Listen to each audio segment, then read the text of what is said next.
In ESPN's very first trip to Darlington in 1984, Benny Parsons was on the pole, but slipped into the wall in turn 2 of the first lap.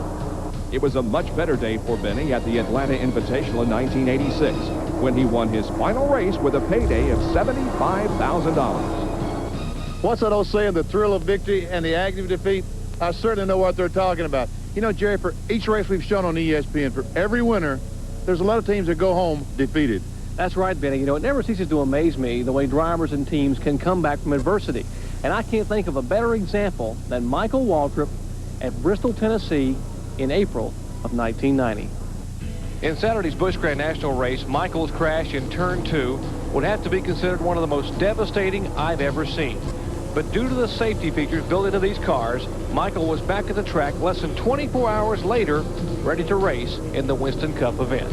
Well, I tell you what, I didn't realize when I left here the significance of the wreck. In fact, I asked my car owner, Chuck Ryder, I said, do you think we can fix that thing, you know, and get her ready to run again? And I said, because I didn't hit nothing with the back, I just hit with the front. And he said, no, I don't believe we can fix it. And when I saw it on TV last night, I know why everybody was so scared. It scared me, and you know, I just think the Lord spared me for some reason.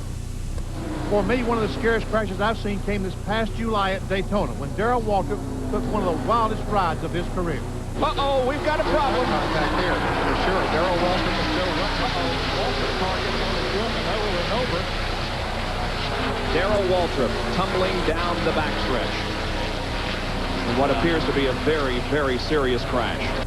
Once again, the safety features built into these Winston Cup cars did their job, and Darrell was ready to race 2 weeks later at Pocono. When it comes to damaged sheet metal, the Lap 1 crash at Daytona in July of 1990 probably set a record for beat-up race cars. 3 abreast racing. Look at this. Coming out of corner number 4, they touch. All 3 cars are touching as they come down through the tri-oval, but everybody maintains position. Wow. Oh, no. Sachs is in trouble. And takes Petty with him. And we're going to have a terrific crash here as nearly all the field is going to be involved in this crash. There are only about 10 or 12 cars that survived this melee just past the starting line. But it isn't just the super speedways that can get you in trouble. Remember Martinsville last year when teammates Ken Schrader and Ricky Rudd tangled. The guys in the sheet metal shops at Hendrick Motorsports had to be working overtime after that crash. The innovation of in-car cameras have given viewers a real feel of what it's like to hit a concrete wall at 150 miles per hour. Ouch. Oh, me, that hurts. Oh. It isn't often we see a Winston Cup car on its roof. Probably one of the most unusual accidents I've seen was with Mark Martin out at Sears Point Raceway in Sonoma when he left the pits without the lug nuts tightened on his Ford. Now, he sprinted back to pit road to find out what happened. And believe it or not, the Jack Roush team made repairs and Mark returned to the race. Benny, I remember Mark gave you quite a scare at Daytona that same year in the Pepsi 400. All right, now we're going somewhere. No, we cut. I'm sorry, guys.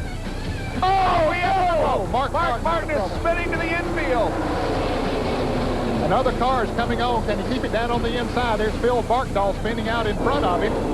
But unbelievable, guys, that only 2 cars are involved as everybody played heads-up driving. The safety record in NASCAR Winston Cup racing is truly remarkable, especially when you consider the miles of competition in such close quarters. It certainly is, and believe me, every driver out there is out there to win. But when they're in a crash, they're glad they're in some of the safest race cars that have ever been built. When we return, we'll take a look at some of ESPN's most famous finishes. About 2/3 of a lap to go. I think it's exactly what he's doing, Larry. I think the car may even be coughing a little bit, or burping possibly, sputtering as he comes out of the corners. Elliott is off of it. He's out of it. Now does Earnhardt have enough time to catch him? It's likely that he does. Elliott is practically coasting through 3 and 4. Here comes Dale Earnhardt. Definitely at a much higher speed. Dale Earnhardt goes around the out-of-fuel Bill Elliott, and Dale Earnhardt is going to win the Trans-South 500, his second win of 1987. 8:30 tonight, live from the Waldorf Astoria here in Midtown Manhattan for the 43rd Annual Winston Cup Awards Banquet. We hope you'll join us 8:30 Eastern Time live tonight.